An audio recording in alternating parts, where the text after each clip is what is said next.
दोस्तों, आज की यह कहानी हमें इंस्टाग्राम अकाउंट पर मिली है। जब हमने यह कहानी पढ़ी तो हम भी हैरान रह गए और आपके लिए लेकर आए। यह सुनकर आप लोग भी हैरान रह जाओगे कि क्या ऐसा भी होता है। मेरी शादी को 2 साल हो गए थे और इस घर में मेरी सास जिंदा नहीं थी, सिर्फ मेरी ननद और ससुर ही थे। ऐसे घर में आकर मैं बहुत खुश थी जहां पर सांस ले रही थी। पर मुझे क्या पता था कि मेरी ससुर ही ऐसी हरकतें करेंगे कि मैं यह दुआ मांगने पर मजबूर हो जाऊंगी कि काश मेरी सास होती तो कम से कम ऐसा नहीं करते। अपने ससुर के कपड़े धो रही थी जब उनकी जेब से एक अजीब सी चीज मुझे मेरे हाथों में महसूस हुई। वैसे तो मेरी आदत थी कि मैं कपड़ों को चेक कर लेती थी, लेकिन शायद मुझसे गलती हो गई थी। मैंने जल्दी जल्दी उस चीज को बाहर निकाला तो वह चीज मेरे हाथों से फिसल गई और मैंने मुंह पर हाथ रख लिया। ननद दूर बैठी थी, उसने भी मेरा चौंकना देख लिया कि कुछ अजीब हुआ है। वह चलकर मेरे पास आ गई तो मैंने उस चीज पर कपड़ा रख दिया। वह पूछने लगी कि क्या हुआ, अभी आपने क्या देखा है, क्या मिला है आपको। मैंने कहा कि तुम्हारे बाबा जी की जेब से कोई बड़ी ही अजीब चीज निकली है। हद होती है, वैसे ये किस किस्म की हरकतें करते फिरते हैं, वह भी इस उम्र में। वह कहने लगी कि ऐसा भी क्या हो गया, बताइए तो सही। मैंने उस चीज पर से कपड़ा हटा दिया। वह एक बड़ा सा गुब्बारा था जिसे देखकर मेरी ननद भी मुंह पर हाथ रखे एक तरफ को सरक गई। मैंने कहा कि अब बताओ, यह उनकी उम्र है ऐसे काम करने की। तो कहने लगी कि मैं आपको बताती हूं कि इसके पीछे क्या रहस्य है। मैं हैरान थी। मुझे लगा कि बस उन्होंने यह चीज अपने पास रखी हुई थी, और जब मर्दों के कपड़े धोते हैं तो ऐसी बातों के लिए तैयार रहना चाहिए। इस घर में कपड़े में ही तो धोती थी, लेकिन मेरी ननद ने जब यह कहा कि इसके पीछे कोई राज है तो मैं हैरान रह गई और गौर से उसकी बातें सुनने लगी। मैंने कहा कि बताओ कौन सा राज है। फिर ननद ने मुझे ऐसी बात बताई कि मैंने अपने कानों को हाथ लगा लिया। मेरा नाम नीना है। मेरी अहम नाम के लड़के से 3 साल से सगाई हो चुकी थी और अभी तक वो लोग शादी नहीं कर रहे थे। उनके विभिन्न बहाने थे कि हम घर बना रहे हैं, तो कभी कहते कि हमारे पास पैसे नहीं हैं कि हम तैयारी कर सकें। मुझे याद है कि जब हमारी सगाई हुई तो मेरी सास भी जिंदा थी, लेकिन अब तो मेरी सास भी इस दुनिया से जा चुकी थी। सगाई पर मेरी ननद भी मौजूद नहीं थी, वो अपनी पढ़ाई के लिए शहर गई हुई थी। अब तो उसकी पढ़ाई पूरी हो गई थी, वह भी वापस आ गई थी और घर पर ही रहती थी। उसको कोई नौकरी न मिली, घर पर ही रहती थी। उनको भी जरूरत थी घर पर किसी औरत की। मेरी ननद से सारा कुछ नहीं होता था। उसे तो खाना बनाना भी ठीक से नहीं आता था, लेकिन फिर भी जाने क्यों मुझे घर में लाने से कतराए थे। मेरी अपने होने वाले पति के साथ सगाई हुई थी, इसलिए उससे फोन पर कभी कभी बात कर लेती थी। उसका कहना था कि मैं तो कब से मरा जा रहा हूं, तुम्हारी दूरी मुझसे बर्दाश्त नहीं होती है। वह कहता था कि जब तक मेरी माँ जिंदा थी तो सब कुछ ठीक होता था, हर काम वक्त पर होता था, लेकिन जब से सब कुछ बाबूजी के हाथ में गया है, कुछ भी ठीक नहीं हो रहा। वैसे मैं शायद इस दुनिया की पहली लड़की थी जिसे अपनी सास के चले जाने का बहुत दुख था, क्योंकि मेरी सास बहुत अच्छी औरत लगती थी। जब मैंने उनको देखा तो मैं समझ गई थी कि मुझे इंसान है और मेरे साथ उनका गुजारा हो जाएगा, क्योंकि मेरा पति तो सुबह जाएगा, रात को आएगा। पूरा दिन तो मैंने अपनी सास के साथ गुजारता है, और रही बात मेरी ननद की, तो उसको तो मैंने देखा ही नहीं था। ऐसी भी क्या पढ़ाई कि वह अपने एक ही कपड़े में ही सगाई में भी नहीं आई थी, लेकिन अब तो वापस आ गई थी। अब पता नहीं इनका कौन सा बहाना रह गया था जो ये लोग शादी ही नहीं कर रहे थे। मैंने उसे कहा कि मेरे पिताजी कहते हैं कि कुछ भी न करें, बस 2 लोग ले आइए और आकर बेटी को ले जाएं। हम बड़ी बेटी को विदा करेंगे, फिर छोटी की शादी करनी है। 3 साल हो गए हैं सगाई को, अभी तक तो हमारी औलादें भी हो जानी थीं। ये अच्छी बात नहीं है, अपने घर वालों को समझाओ। कब तक मैं बैठी रहूंगी? तुम मुझसे सगाई कर चुके हो और मुझे मेरे घर में बिठाकर ही बूढ़ा कर दोगे क्या? मैं अपने पति को थोड़ा बहुत जानती थी, लेकिन हमें एक दूसरे से प्रेम नहीं था। पर 3 साल बहुत होते हैं। जब आप 3 साल तक किसी से बात करते हो तो फिर प्रेम भी हो जाता है और सारी बातें क्लियर हो जाती हैं। अब मुझे उससे शर्म नहीं आती थी। मैं बस कहती थी कि मुझे ले जाए मेरे पूरे परिवार में। किसी की सगाई भी इतनी लंबी नहीं हुई।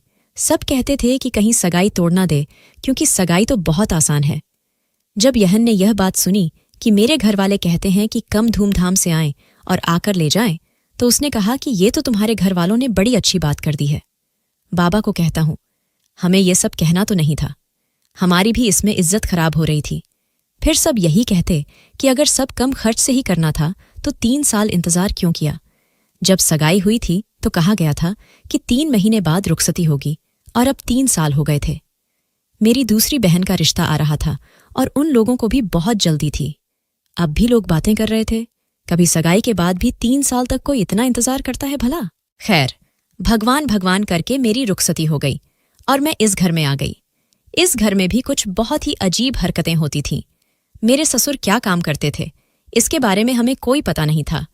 वो कभी कोई काम करते, कभी कोई।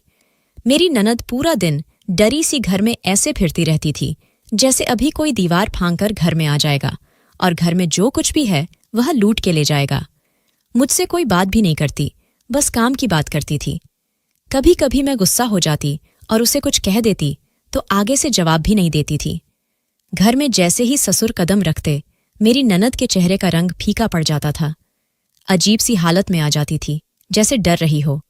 वो मेरे ससुर से जाने क्यों इतना डरती थी। उनके आते ही कमरे में चली जाती और जो वो कहते, बस उस पे हाँ में सिर हिलाती रहती। जब आप सोचते हैं क्या आपकी एक ननद भी है जो आप यही समझते हैं, तो उसके साथ आपका गुजारा बड़े मुश्किल से होना है।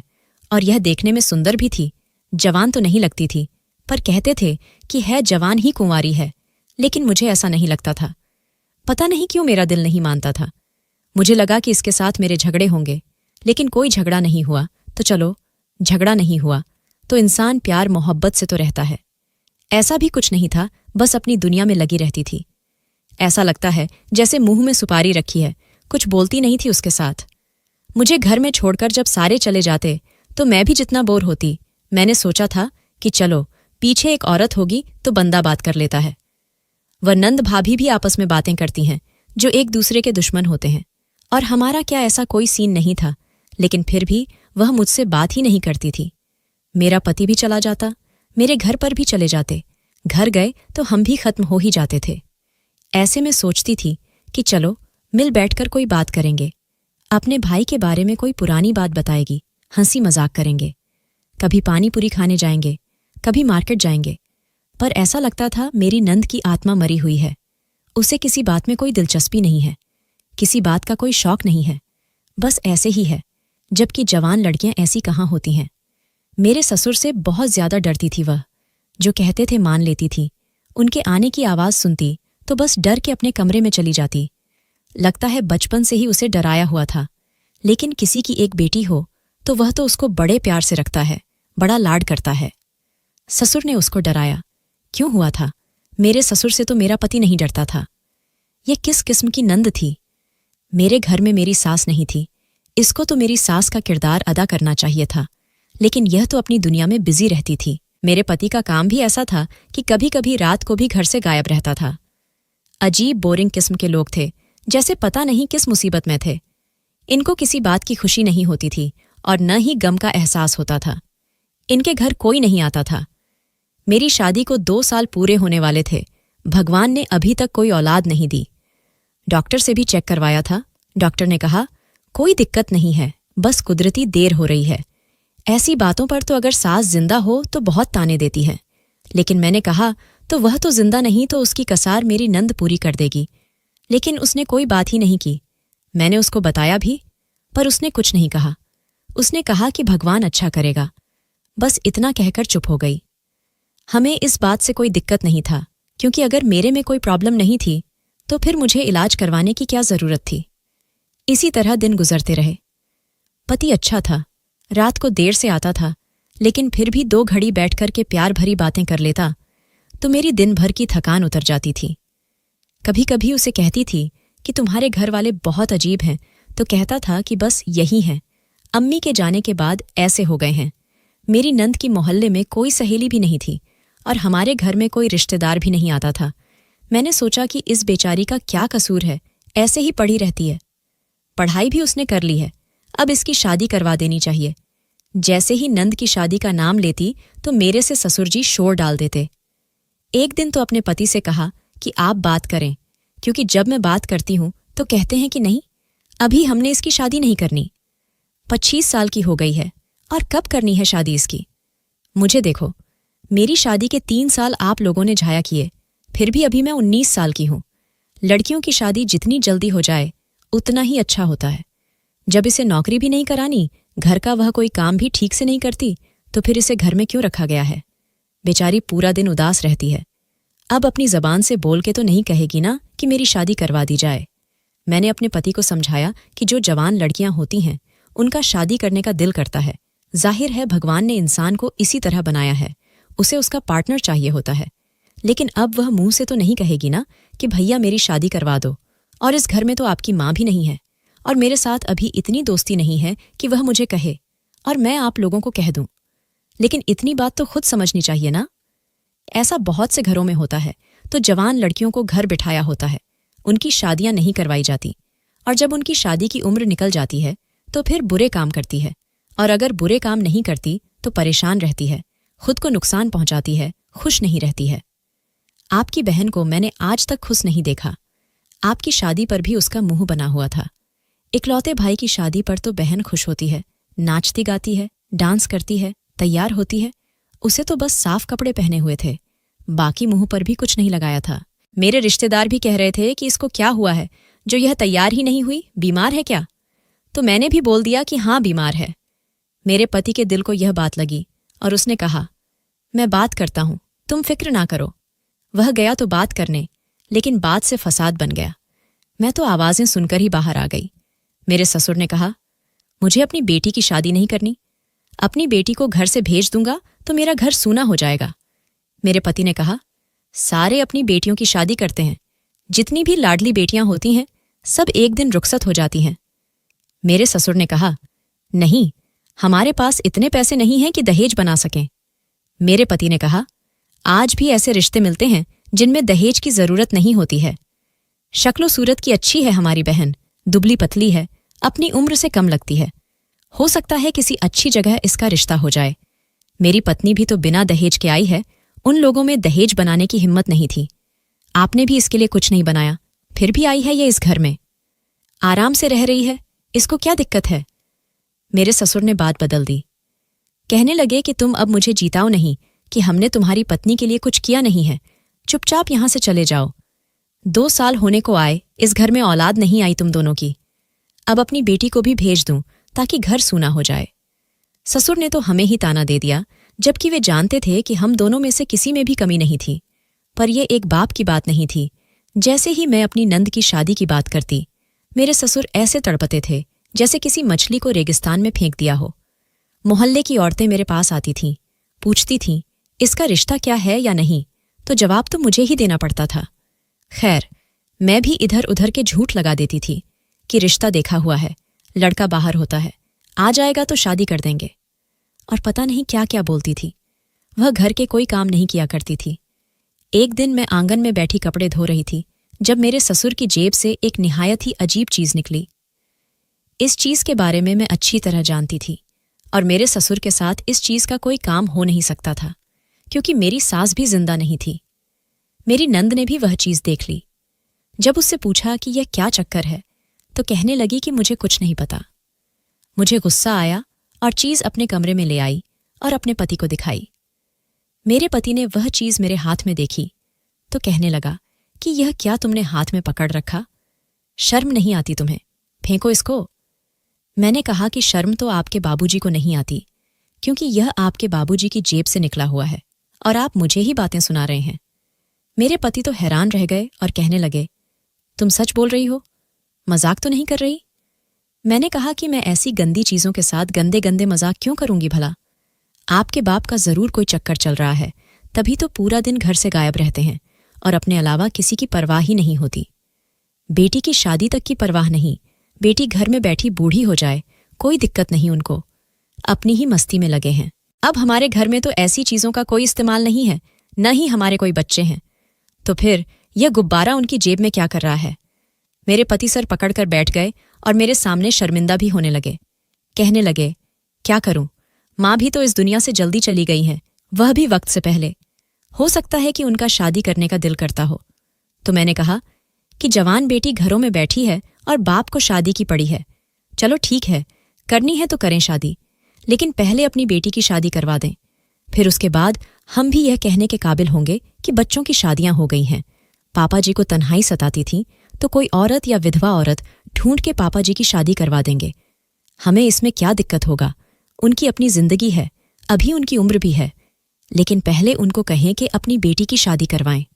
मैं बार बार अपने पति से कह रही थी कि इस घर में इस लड़की की शादी करवा दो, तो वह भी कहता था कि हाँ सोचते हैं, लेकिन कुछ करता नहीं था, क्योंकि जब भी शादी की बात करता था बाबूजी कोई ना कोई बात कर देते थे। अब मेरे पति ने कहा कि हमें यह मामला अपने हाथ में लेना होगा, खुद ही कोई लड़का तलाश करना होगा, और ऐसा लड़का जो दहेज भी ना मांगे, तो फिर जाकर यह मामला हो सकता है। वरना बात तो बाबूजी के ठीक है कि हम दहेज कहाँ से लाएंगे। मेरे पति ने कहा, तुम्हारी नज़र में कोई लड़का है? तो मैंने कहा, हाँ, मेरा एक कजिन है, मेरे चाचा का बेटा, बहुत अच्छा है। उसकी कपड़े की दुकान है, घर भी उनका अपना है। मैं उनको आधी जुबानी कहूंगी तो वह बात कभी भी नहीं रद्द करेंगे और आराम से रिश्ता करवा देंगे। मेरे पति ने कहा कि कल हम दोनों उनके घर चलते हैं, जरा मैं लड़के को देख लूं, फिर मैं पापा जी से बात करूंगा। अगर उन्होंने हाँ कर दी तो फिर उन लोगों ने तो वैसे भी इनकार नहीं करना और शादी करवा देंगे। मैंने कहा कि ठीक है, बहुत अच्छा सोचा है आपने। अगले दिन मैंने और मेरे पति ने मेरे कजिन के घर जाना था। उनको मैंने उन लोगों को कॉल कर दी थी। उन्होंने कहा कि क्यों नहीं, आप लोग हमारे घर दावत के लिए आए। मैंने सोचा क्यों ना अपनी नंद को भी साथ ले चलें, उनकी नज़र में लड़की आ जाएगी। फिर जब उनसे बात करेंगे उनको पता होगा कि किस लड़की की बात हो रही है, तो फिर ज्यादा वक्त जाया नहीं होगा। मेरे पति ने कहा, तुम तो बड़ी समझदार हो। मैंने कहा कि मैं तो हूं ही समझदार। मैंने मुस्कुराते हुए कहा, दिल ही दिल में खुश भी हो रही थी कि इसकी शादी हो जाएगी। अच्छी बात है, मुझे इससे कोई दिक्कत नहीं था, लेकिन यह बात भी तो मेरे हक में ठीक है, फिर सारा मेरा घर हो जाना था। मेरे पति ने कहा कि तुम लोग शाम में तैयार रहना और मैं रिक्शा लेकर आ जाऊंगा, फिर हम तीनों चलेंगे। मैंने अपनी नंद से कहा कि तैयार हो जाओ, तो वह कहने लगी, नहीं जाना, ना ही पापा जाने देंगे। मैंने कहा, क्यों नहीं जाने देंगे? क्या किसी गैर के साथ जा रही हो? अपने भाई और भाभी के साथ जा रही हो? चलो तैयार हो जाओ। वह बहुत जिद कर रही थी कि जिसकी हद नहीं थी। तैयार ही नहीं हो रही थी, जैसे तैयार हो जाएगी तो ससुर आकर उसके हाथ तोड़ देंगे। फिर मुश्किल से उसे तैयार करवाया। दोनों तैयार होकर बाहर ही बैठे थे, क्योंकि मेरा पति रिक्शा लेने गया था। इधर मेरा पति घर में दाखिल हुआ, उधर ससुर भी आ गया। हम दोनों को देखकर पूछने लगे कि कहाँ की तैयारी है, कहाँ जा रहे हो तुम लोग? मैंने बताया कि दावत है चाचू के घर, वहां जा रहे थे, तो लुभना को भी साथ लेकर जा रहे हैं। ससुर ने कहा कि यह बिल्कुल भी नहीं जाएगी। मेरे पति ने कहा, क्यों नहीं जाएगी? जाने दो इसे, पूरा दिन कमरे में बैठी बेचारी सड़ती रहती है, हमारे साथ जाएगी तो दिल बहल जाएगा इसका। पापा जी ने कहा कि बिल्कुल भी नहीं, बिल्कुल भी नहीं जाएगी। मेरे ससुर ने नंद का हाथ पकड़ा और उसको घसीट के अपनी तरफ कर लिया और कहा, जाओ कमरे में चली जाओ। वह भी आगे से कुछ नहीं बोली कि मुझे जाना है, लेकिन चुपचाप अपने कमरे में चली गई। मैंने उसकी तरफ देखा और उसने भी अजीब सी शक्ल बनाई। पति ने मुझे कहा, तुम तो आओ। रास्ते में हम बातें करते रहे कि अगर साथ भेज देते इसे तो क्या हो जाता। मेरे पति ने मुझे ऐसी बात बताई कि मेरे कदमों तले से जमीन निकल गई। मेरे पति ने कहा, अपनी बेटी नहीं है ना, इसीलिए जरूरत से ज्यादा इसकी हिफाजत करते हैं, क्योंकि यह उनके दोस्त की बेटी है। मैंने पति से पूछा, क्या मतलब दोस्त की बेटी है? आप लोगों ने तो मुझे यह बात कभी भी नहीं बताई। तो मेरे पति ने कहा, नहीं बताई, बस इस तरह की बात जितने कम लोगों को पता हो उतना ही अच्छा होता है। नंद और भाभी में कभी कभी झगड़े भी हो जाते हैं, फिर तुम उसको इस बात का ताना दे देती तो उसका तो दिल टूट जाता है ना।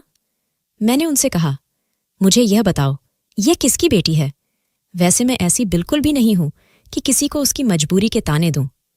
मेरे पति ने कहा, बाबा का एक बहुत ही पुराना दोस्त है, उसकी बेटी है। उसका इस दुनिया में कोई भी नहीं था और यह उसकी जवान बेटी थी। बाबा दूसरे शहर जाते थे काम के सिलसिले में, तो उसी के पास रहते थे। एक दिन वापस आए तो उसको साथ ले आए थे। उसका बाप इस दुनिया से चला गया और उसको हमारे हवाले कर गया। यह मेरी सगी बहन नहीं है, बल्कि बाबा तो दोस्त की बेटी है। मेरी तुम्हारे साथ मोहब्बत चल रही थी और सगाई भी हो चुकी थी। अगर नहीं हुई होती तो बाबा शायद इसी के साथ मेरी शादी करवा देते, क्योंकि वह कहते कि घर की बात घर में रह जाती और अपने दोस्त की बेटी के लिए अपने बेटे से बेहतर रिश्ता उनको कहाँ मिलता। लेकिन मैंने उसको कभी एक नज़र से नहीं देखा। मैंने उसे एक दफ़ा बहन कह दिया तो बहन मान भी लिया, नहीं तो मेरा शादी इसी से करवा लेते। लेकिन मैंने उसके बाद से उसको बहन की नज़र से देखा और बहन ही समझा है। बाबा इसीलिए उसका ज़रूरत से ज़्यादा ख्याल रखते हैं। कहीं कल को उसकी शादी किसी गलत इंसान से हो गई तो फिर उसके बाप को क्या जवाब देंगे, इसलिए बहुत ज़्यादा ख्याल करते हैं। मैंने कहा, क्या ख्याल करते हैं, वह इतनी ज़्यादा डरती क्यों है? तो मेरे पति ने कहा कि डरती नहीं है, शर्म आती है, क्योंकि जाहिर है अभी भी यह घर उसका अपना नहीं है, और फिर आपके माँ बाप इस दुनिया से चले जाएं और आपको किसी और के घर में रहना पड़े तो आप अपने घर जैसा तो नहीं रहते। मैंने कहा कि यह बात तो ठीक है, पर मेरे पति ने कहा कि तुम उसके साथ ऐसी कोई बात नहीं करना, वरना वह समझेगी कि हम उसकी कहानी सुनकर एक दूसरे को सुना रहे हैं और ऐसा अच्छा नहीं लगता। तभी तो मेरी नंद मेरे ससुर से इतना डरती थी, उनकी किसी बात से इनकार नहीं करती थी, उनके सामने कोई बात नहीं बोलती थी और उनको घर में आता देखकर परेशान भी हो जाती थी, चीजें इधर उधर करना शुरू कर देती थी। मेरी नंद की शक्ल भी ऐसी बन गई थी जैसे रात भर जगती हो। आंखों के नीचे हल्के बन गए थे, शायद अपने बाप को याद करके बेचारी रात भर रोती थी। लेकिन फिर इस घर में एक दिन ऐसी बात हुई कि मैं कुछ और ही सोचने पर मजबूर हो गई। मेरी नंद कोई काम भी ठीक से नहीं करती थी, हर वक्त पड़ी रहती थी। उसे कोई काम कहने का भी दिल नहीं करता था कि उसने करना ही बेरुखी से है।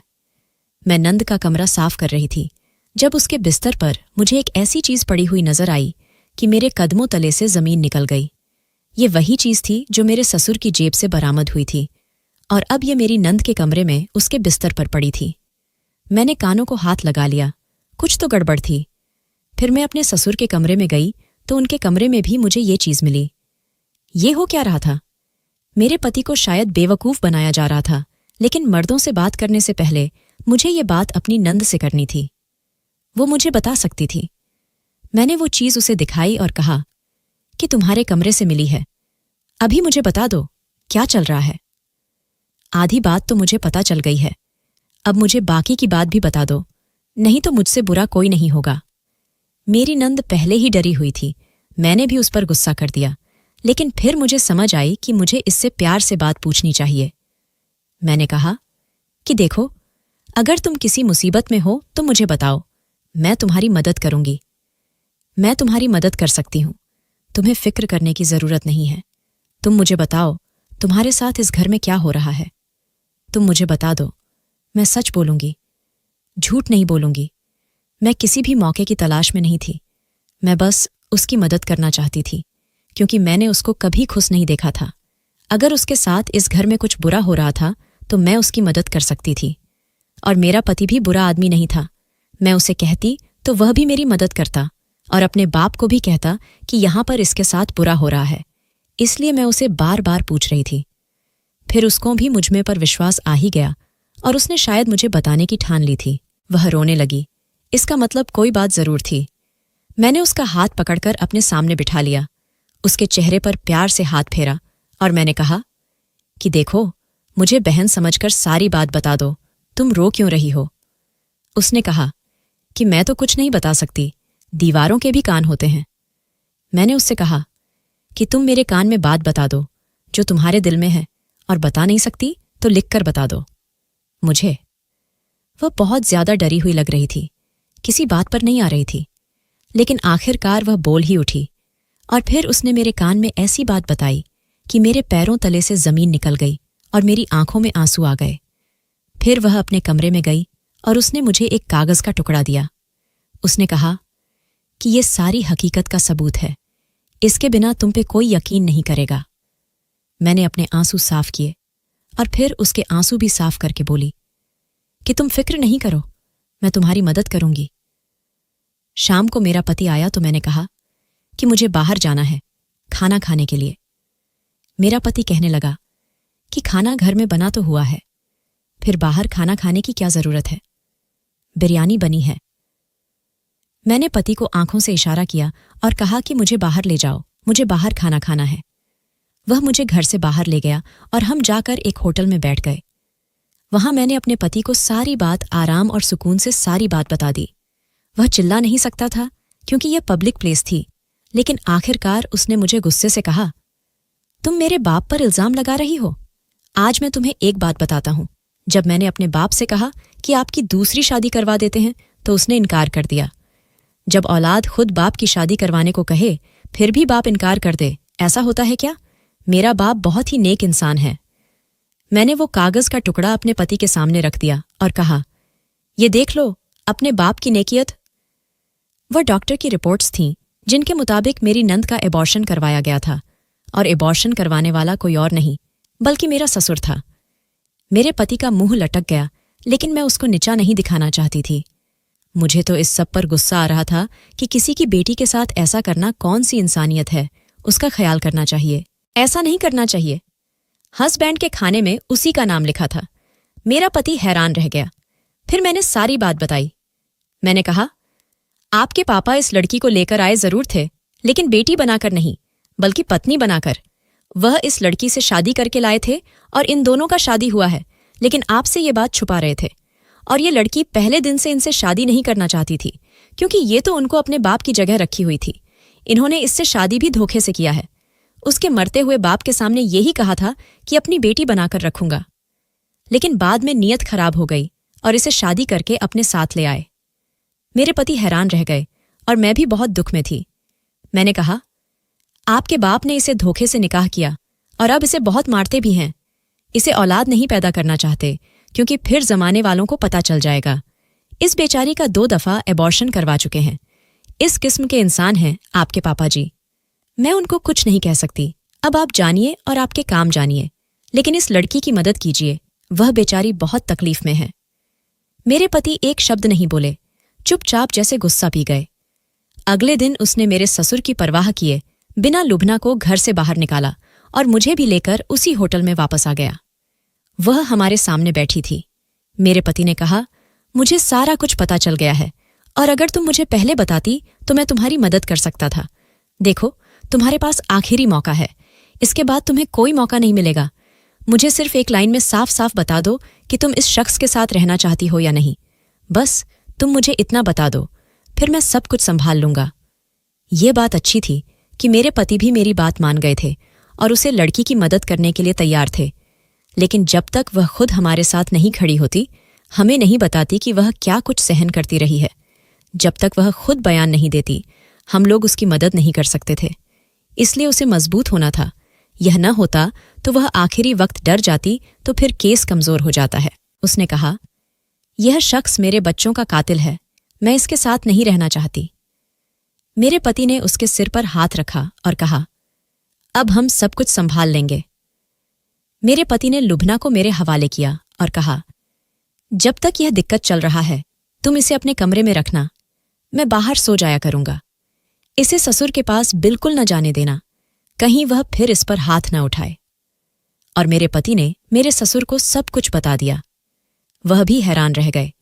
उसने कहा, हम लोग लुभना की तरफ से आपके खिलाफ तलाक का केस डालेंगे।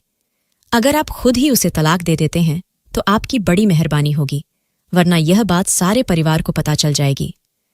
मेरे ससुर हट दर्मी पर उतर आए और कहने लगे, कर लो जो करना है। मेरे पति ने लुभना की मदद की और खुला का केस डाल दिया। जब लड़की ने कह दिया कि मैं इस इंसान के साथ नहीं रहना चाहती, तो फिर किसी बात का जवाब बनता ही नहीं था। इन दोनों का रिश्ता खत्म हो गया। लड़की ने बताया कि मेरा एक मामा है, मुझे उसके घर छोड़ आओ। मामा भी बहुत बूढ़ा था, लेकिन इस घर में एक बेटा था जिसकी पत्नी इस दुनिया से जा चुकी थी। वहीं पर बैठे हमने मशवरा किया और लुभना की शादी उसके मामा के बेटे से करवा दी।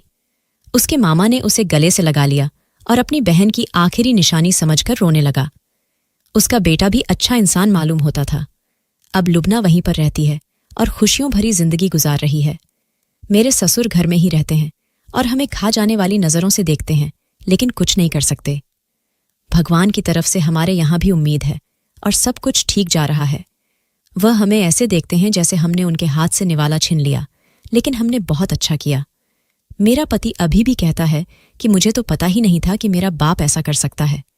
शायद मेरी माँ को भी इस बारे में पता चल गया था, तभी वह बीमार होकर दुनिया से चली गई। यह तो मेरी माँ को भी इस दुनिया से भेजने वाला है, इसलिए यह सब कुछ किया है। हम समझ रहे थे कि बड़ा अच्छा आदमी है, किसी की बेटी को लेकर आया अपनी बेटी बनाकर, लेकिन अपनी बेटी बनाकर नहीं लाया था, अपनी पत्नी बनाकर लाया था। दोस्तों, वीडियो कैसा लगा कमेंट करके ज़रूर बताएं। वीडियो को लाइक और चैनल को सब्सक्राइब ज़रूर करें।